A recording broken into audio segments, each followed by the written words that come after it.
Page 18, the Boogie Machine. This is a type of music called boogie woogie.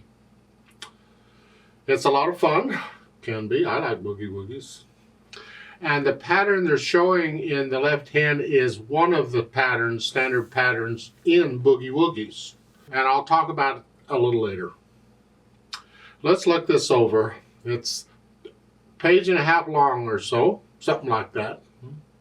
Treble and bass clef, 4/4 time signature, 4 counts in a major, quarter notes gets a count, and you got eighth notes all over everywhere. Eighth notes and a few quarter notes and a half note. Okay. I'm going to take both hands at the same time because most of the time it's just for the left hand. I like that. The left hand doesn't get enough to do.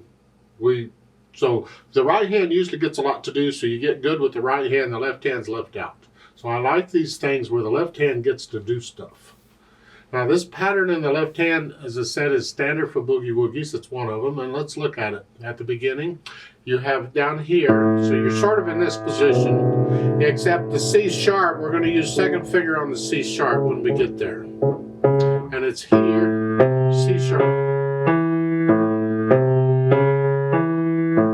That's the pattern. If you go over to measure 5 there, it's the same pattern, different notes.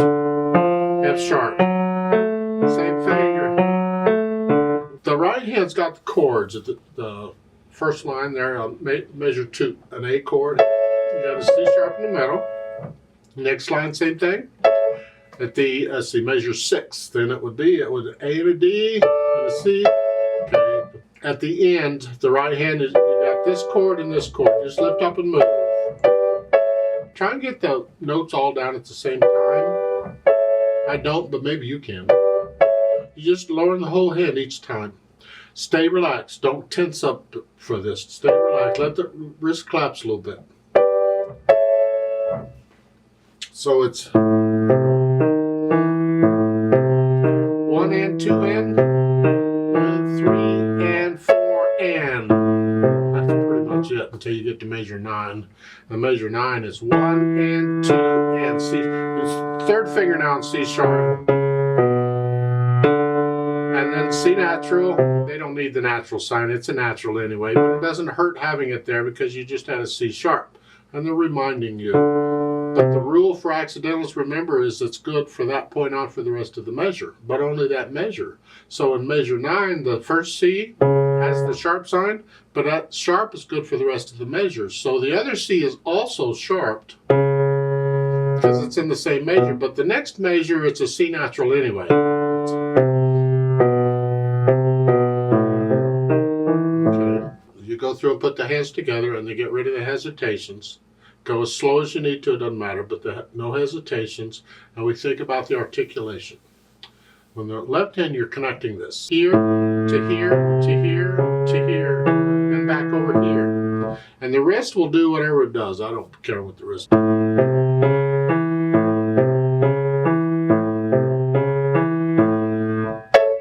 It boom, like so. Ooh, okay. And that's sort of the way it is until you get to measure 9 when it's left hand only. Connect all this together. And then in measure 9 or 10, there, you can lift up before the 8th notes. Like taking a breath, new phrase. And then here, and then here. Take both hands together. As far as the dynamics go, both hands. Moderately loud. Whatever you think mezzo forte is, just sort of loud.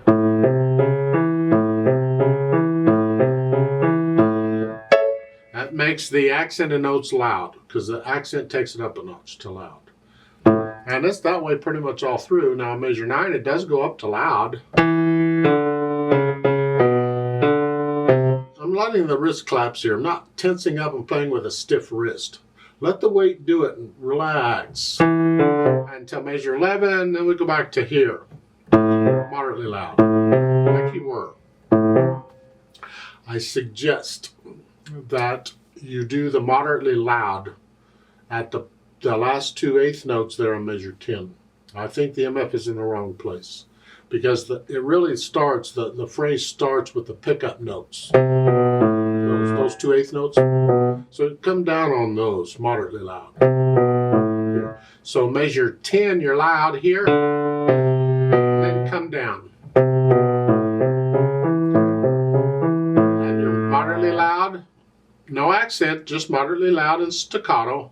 And then again, no accent, just loud though, which would be the same as a moderately loud with an accent. Well, on piano it is. As far as the speed goes, keep it steady. This is not a race. You don't have to play it fast. But it does have to be those eighth notes even and controlled.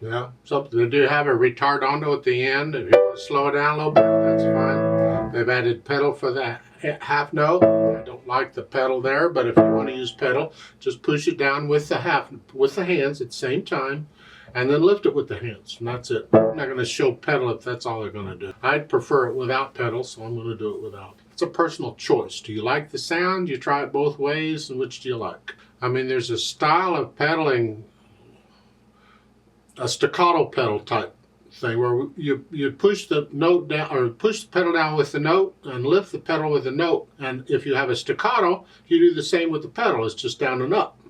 You could do that if you wanted on these chords in the right hand, these accented chords. You could pedal with those, just push the pedal down with them and right back up if you wanted to. It changes it just adds the overtones just for an instant, but it changes the tone quality. Try that and see what you think. It's called interpretation. You interpret it. Do you like that sound or not, or whatever? The speed you go is how you're interpreting it. The dynamics you're using is how you're interpreting it. The staccatos and accents, it's all interpretation.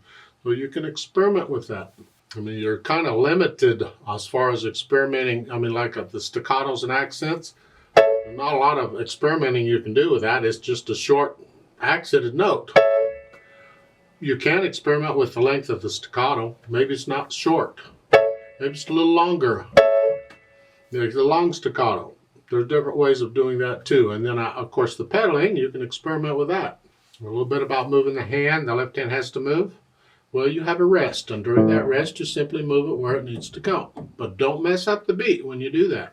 Let's play this together slowly and double check our notes and rhythms and all. I'm not going to do any dynamics. I'll just do the notes and the rhythms. I'll give us 4 counts.